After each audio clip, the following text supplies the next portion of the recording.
Hello everyone, how are you all? Today I'm back with you all to discuss about the format of paper, question paper of class 10th CBSE board. आपको पता है कि paper होने वाला है, आप सभी को बोर्ड एग्जामिनेशन है और आप लोग बहुत डिप्रेस्ड भी होंगे, टेंशन में होंगे। कोई बात नहीं, टेंशन लेने की बात नहीं है। आप सभी को टेंशन नहीं लेना है क्योंकि आप सभी पढ़े हो तो तरीके से पढ़ना चाहिए। अगर उसके लिए अगर हम पेपर दे रहे हैं तो पेपर के लिए बारे में पहले हमें सब्जेक्ट का पूरा स्ट्रक्चर पता होना चाहिए कि पेपर का फॉर्मेट कैसा है, उसके बाद अपने सिलेबस को उसके तरीके से प्रिपेयर करना चाहिए। आज बात करूंगा मैं आप सभी के सामने English paper format. English paper format होता कैसे है। पहली बात कि हमें पेपर का फॉर्मेट पता रहेगा तो हम उसके तरह से तैयारी कर सकते हैं, अपने आप को प्रिपेयर कर सकते हैं और अपने आप को इतने कैपेबल बना सकते हैं ताकि हम पोलाइटली विथ हैप्पी माइंडेड हम उसको सॉल्व कर सकते हैं। आज हम इस डिस्कस करेंगे English paper format of class 10 CBSE board. Okay, let's continue with our session. English paper format, as you all know, English हर एक सब्जेक्ट 100 मार्क्स का होता है और आपका जो फुल मार्क्स होगा पेपर, जो रिटन पेपर होगा आपका होगा कितने मार्क्स, 80 मार्क्स का। ठीक है, और 20 मार्क्स आपका क्या है, एक्टिविटी 1 प्रोजेक्ट वर्क है। तो टोटल मिलाकर आपका 100 मार्क्स हो जाता है, पर आपको 80 मार्क्स का पेपर डील करना है। 80 मार्क्स का पेपर डील करने के लिए आप सभी लोग हेजिटेट फील करते हैं, बहुत टेंशन में रहते हैं कि पेपर कैसा होगा नहीं होगा। फॉर्मेट उसके लिए बहुत ज़रूरी है, इसलिए मैं आप एक फॉर्मेट से गो थ्रू जाओ। मेरी बातों को सुनकर आप देख सकते हैं कि अपने आप के माइंड सेट में क्लियर होना चाहिए कि हमारा पेपर फॉर्मेट कैसा आएगा, हमें पेपर कैसे डील करना है। पेपर के पेजेस को देखकर आपको घबराना नहीं है। Don't get upset by seeing the numbers of paper. Doesn't matter how lengthier is the paper, आपको टाइम मैनेजमेंट कर कर अपने आप को पेपर को सॉल्व करना बहुत जरूरी है। चलिए बात करते हैं जैसे कि इंग्लिश। इंग्लिश का हमारा जो पेपर है, टोटल मार्क्स, फुल मार्क्स कितने का है, 80 मार्क्स। फुल मार्क्स 80 का है।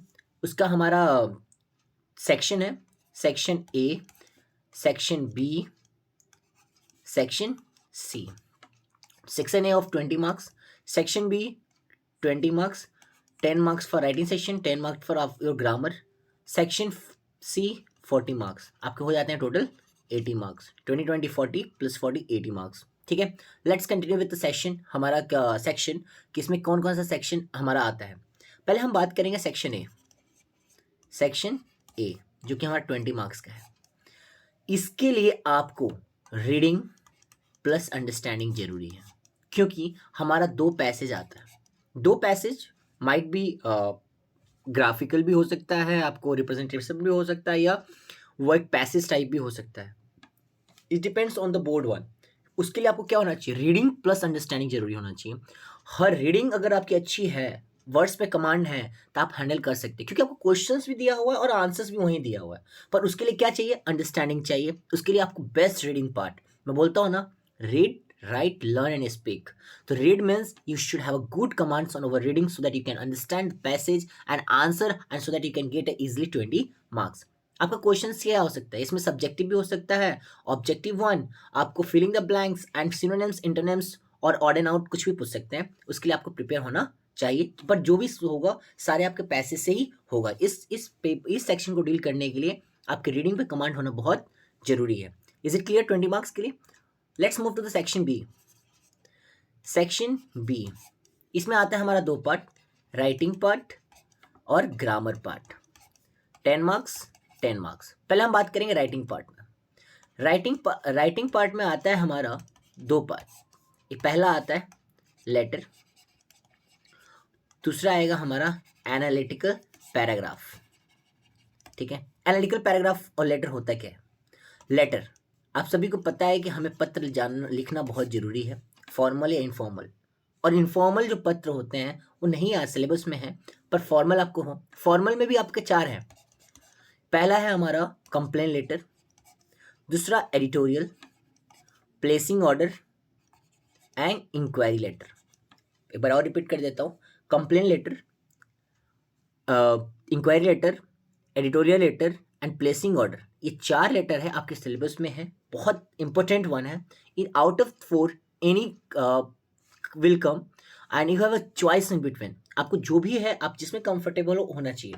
आपको फॉर्मेट उसके लिए बहुत जरूरी है। मैं नेक्स्ट वीडियो में आपको देखना, आप सभी को मैं कॉन्सेप्ट क्लियर कर दूंगा। अगर आपको कॉन्सेप्ट क्लियर है तो आप हर चीज़ हैंडल कर सकते हैं, बट उसके लिए आपको वर्ड पावर भी बहुत जरूरी होना चाहिए ताकि आंसर्स आप लिख सके। थिंकिंग, क्रिटिकल थिंकिंग होना चाहिए, दिमाग को ऐसे थिंक करना है ताकि तुम एग्जीक्यूट कर सके वर्ड्स को, क्योंकि वहाँ पे आइडल एग्जाम में बैठना वो उचित बात नहीं है। ठीक है, okay. Okay, I will discuss about the letter in the next video, but this is the letter. Writing part में आपका आता है, ये आता है 5 मार्क्स का। 5 मार्क्स का आपका राइटिंग हो गया। उसके बाद हमारा लेटर हो गया। लेटर में अब उसके बाद आता है हमारा एनालिटिकल पैराग्राफ। एनालिटिकल पैराग्राफ क्या होता है कि आपको कोई पैराग्राफ दे देगा या कोई ऐसा चीज़ दे देगा, इंटरप्रेट कर कर, एनालिसिस कर कर आपको एक पैराग्राफ में लिखना होगा। इससे इससे हमें पता चलता है कि तो आप इंग्लिश लिख के कैसे पाते हैं, आप इंग्लिश कैसे वर्ड टू वर्ड कैसे लिख पाते हैं। उसमें आपका प्रीपोजिशंस, कंजक्शंस एंड ग्रामेटिकल देखा जाता है कि आप बच्चा कैसे हैंडल करता है एनालिटिकल पैराग्राफ को। कोई भी डाटा दे दिया जाएगा, आप उसको क्या करना है, एनालिसिस कर कर, इंटरप्रेट कर कर, पढ़ कर, मन देख कर आपको क्या करना होगा, इंटरप्रेट। हम ग्राफ देखते हैं कि 2019 में बढ़ा, डिक्रीज हुआ, इंक्रीज हुआ, इस तरह का फॉर्मेट हमें पैसेज में लिखना होता है। इससे हमें पता चलता है एनालिटिकल पैराग्राफ, और ये भी हमारा होता है 5 मार्क। तो ये हो गया हमारा 10 मार्क्स। उसके बाद हमारा आता है ग्रामर। ग्रामर में ये है, ग्रामर हमारा होता है 10 मार्क्स। 12 क्वेश्चंस आएंगे आपके पास। 12 में से out of 12 you have to do any 10। 10 marks में से आपको क्या करना है, ग्रामर बेसिक 1, और इसमें कोई सारे सब्जेक्ट में, इसमें tenses, modals, determiners and all, prepositions and all, और subject reported speech and all, subject verb agreement, हर एक टॉपिक आ जाएगा। इसमें निश्चित नहीं है।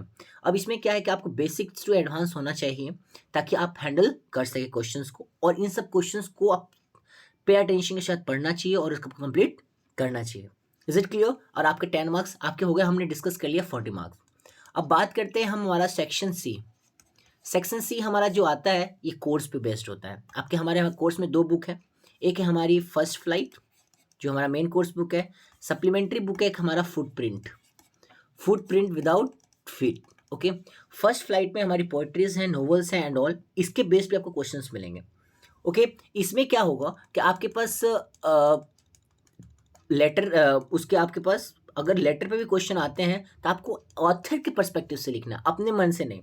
Is it clear? अब मान लीजिए हमारा आता है चैप्टर, हमारा आता है मेन, मान लेते हैं लेटर के फॉर्म में आता है आपके क्वेश्चन आंसर, तो उसका आपको पर्सपेक्टिव, पोएट के पर्सपेक्टिव से लिखना है, ऑथर के पर्सपेक्टिव से लिखना है, अपने मन से नहीं लिखना। सेक्शन सी में, सेक्शन सी आपका जो कोर्स है फर्स्ट फ्लाइट एंड फुटप्रिंट, उसके हिसाब से क्वेश्चंस को आपको आंसर्स देना है, अपना ओपिनियन नहीं लिखना है। यहाँ पे आएगा सेक्शन सी में, आपका आएगा सेक्शन सी में आएगा आपका 2 एक्सट्रैक्ट। 2 एक्सट्रैक्ट क्या होता है, स्मॉल पैसेज ले लेंगे, फ्रेजेस लेंगे, कोई लाइन्स ले लेंगे, आपको 2 करना होगा, 5 मार्क्स का ईच। 2 हो जाएगा आपका 10 मार्क्स का। उसके बाद शॉर्ट क्वेश्चंस आएंगे, उसका लॉन्ग क्वेश्चंस आएंगे, और लॉन्ग क्वेश्चंस आएंगे।